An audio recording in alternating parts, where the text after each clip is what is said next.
Today I'm going to show you all how to tenderize Roei Abalone.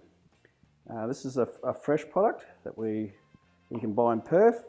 Now the first stage of cooking abalone is to firstly remove the animal, the meat from the meat from the shell. So a spoon is all you really need.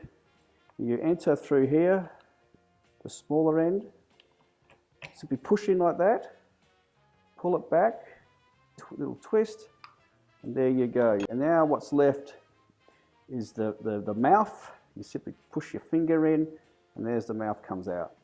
Now you have some bits and pieces you may want to clean up.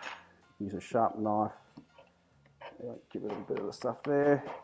But effectively, that's ready to go. Now currently, if you push down on the meat, it's actually it's quite tough. All abalone are tough. It's just the nature of the animal.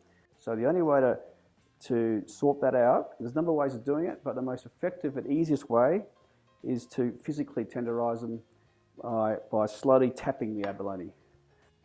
I will first of all hold the abalone like this and give it a few taps. This method actually keeps abalone in its shape and tenderizes at the same time. It's nice and soft now, and the muscle has relaxed from its tough state, because there's a lot of collagen in the abalone meat, and that now has been broken down. It's nice and soft. So now give it a quick clean, and it's ready to cook.